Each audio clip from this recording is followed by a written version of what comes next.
Hello, अस्सलाम वालेकुम। आज है मुहर्रम का दिन और सुबह सुबह मेरा बेटा यहाँ पर फजर की नमाज़ अदा कर रहा है और साथ ही मैं नहा धोकर एकदम रेडी हो जाती हूँ क्योंकि मुझे पढ़ना था फातिहा पढ़ने के लिए हमें अपने शरीर को एकदम साफ़ सुथरा रखना बहुत ज़रूरी है। तो मैं नहा धोकर सुबह सुबह मैं यहाँ पर रेडी हो जाती हूँ और अब चलते हैं हम फातिहा का शरबत बनाने के लिए। तो मैं यहाँ पर एक बाउल लेती हूँ और उस बाउल के अंदर मैं बेसिल सीड जिसे टुकमलिंगा भी कहते हैं वो थोड़ा सा उसके अंदर मैं ऐड कर देती हूँ और उसमें थोड़ा सा पानी डाल देते हैं। तो पानी डालने की वजह से क्या होता है कि ये अच्छी तरह से फूल जाते हैं। इसका जो टेक्सचर और इसका जो स्वाद है वो बहुत अच्छा लगता है इसमें। अब हम आ जाते हैं किचन में और मैं शुरू करती हूँ यहाँ पर फातिहा का शरबत बनाने के लिए। तो सबसे पहले मैं यहाँ पर एक बड़ा सा बर्तन ले लेती हूँ और उस बड़े से बर्तन के अंदर मैं 1 लीटर दूध ऐड कर देती हूँ। और ये देखिए बीच में मेरे पापा आए हैं मुझे परेशान करने के लिए तो मैं यहाँ पर 1 लीटर दूध उसके अंदर ऐड कर देती हूँ। उसके बाद मैं बाजू की गैस को भी ऑन कर देती हूँ और उसके ऊपर मैं एक बर्तन रख देती हूँ और उसमें मैं चाशनी बनाऊँगी जो मैं दूध के अंदर ऐड करूँगी उसे मीठा करने के लिए। पता नहीं क्यों लेकिन मेरी मम्मी ने मुझे सिखाया है कि डायरेक्ट दूध में इस तरह से शुगर नहीं ऐड करना चाहिए। चाशनी बनाकर जो हम दूध में ऐड करते हैं वो ज़्यादा बेहतर होता है। तो मैं यहाँ पर भी चाशनी यहाँ पर रेडी करती हूँ। आधा कप मैं यहाँ पर शुगर लेती हूँ और उससे थोड़ा सा कम मैं उसमें पानी ऐड कर देती हूँ और लगभग 15 या 20 सेकंड तक तो हमें उसे बिल्कुल भी छूना नहीं है, उसे ऐसे ही पिघलने दो। जैसे ही वो हल्की सी पिघल जाती है उसके बाद मैं उसे स्पून से थोड़ा सा चलाने की कोशिश करती हूँ, लेकिन मेरा बैलेंस बिगड़ ना जाए इसलिए मैं उसे पकड़ से अच्छी तरह से पकड़ लेती हूँ बर्तन को और उसके बाद मैं शुगर को पिघलाती हूँ। तो उसे लगातार चलाते रहते हैं। लगातार चलाने के बाद शुगर अच्छी तरह से पिघल जाएंगी। हमें शुगर को बिल्कुल गाढ़ा भी नहीं करना है और ना ही उसका कोई टाड़ वाड़ बनाना है। मुझे बस शुगर को पिघलाना है, बस इतना ही करना है। उससे ज़्यादा हमें उसे कोई गर्म करने की ज़रूरत नहीं है। तो ये देखिए यहाँ पर शुगर अच्छी तरह से पिघल चुका है।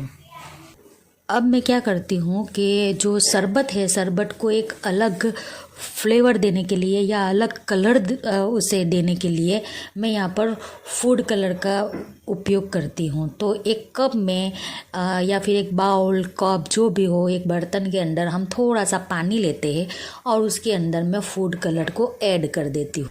कई लोग डायरेक्ट फूड कलर को ऐड करते हैं लेकिन मैं इसी तरह से पानी में पिघलाकर फूड कलर को ही उसके बाद ही उसे दूध में ऐड करती हूँ। ये अब दूध को एक उबाल आने तक हम उसका इंतज़ार करेंगे। दूध को ज़्यादा गर्म नहीं करना है, बस एक उबाल आने तक हम उसका इंतज़ार करेंगे। और ये दूध में एक उबाल आ चुका है। अब हम उसके अंदर धीरे धीरे चाशनी ऐड करेंगे। तो मैं एक हाथ से चाशनी डालते जा रही हूँ और दूसरे हाथों से मैं लगातार उसे चलाते जा रही हूँ। डायरेक्ट डाल दूँगे तो भी कोई प्रॉब्लम नहीं है, लेकिन मैं इस तरह से कंटिन्यू चलाते हुए धीरे धीरे चाशनी को उसके अंदर ऐड करती हूँ। फिर उसके बाद मैंने जो वो फूड कलर बनाया हुआ था ना वो फूड कलर भी मैं इसी तरह से उसके अंदर ऐड करती हूँ। लेकिन अब तक मैं छोटी सी चम्मच का उपयोग कर रही थी। अब दूध ज़्यादा गर्म हो चुका है जिसकी वजह से मेरे हाथों में उसकी आँच लग रही थी, इसलिए मैंने चम्मच को साइड पे रख दिया और एक बड़ा सा पलटा मैंने ले लिया। तो इस तरह से चाशनी और फूड कलर को हमें धीरे धीरे करके ऐड कर देना है और उसके बाद अगेन हमें दूध को थोड़ा सा पकने देना है। दूध थोड़ा सा और पक जाए उसके बाद मैंने जो सुबह में वो जो बेसिल सीड भिगोने के लिए रखी हुई थी वो बेसिल सीड अच्छी तरह से फूल चुके हैं। देखिए कितना मस्त टेक्सचर आया है उसका। अब मैं उसे इसके अंदर ऐड कर देती हूँ और ऐड करने के बाद दूध को अच्छी तरह से पकाते रहना है। अभी तक मैं आपको बता दूं कि अभी तक मैंने शुरुआत से लेकर अभी तक मैंने गैस की फ्लेम को लो टू मीडियम पर ही रखा हुआ है। मैंने हाई बिल्कुल भी नहीं किया हुआ है गैस की फ्लेम को। लगातार कलछी चलाते हुए उसे थोड़ी देर पकने देना है। थोड़ी देर पकने के बाद हमें 2 चीज़ें और उसके अंदर ऐड करनी है, लेकिन वो मैं आपको बाद में बताती हूँ।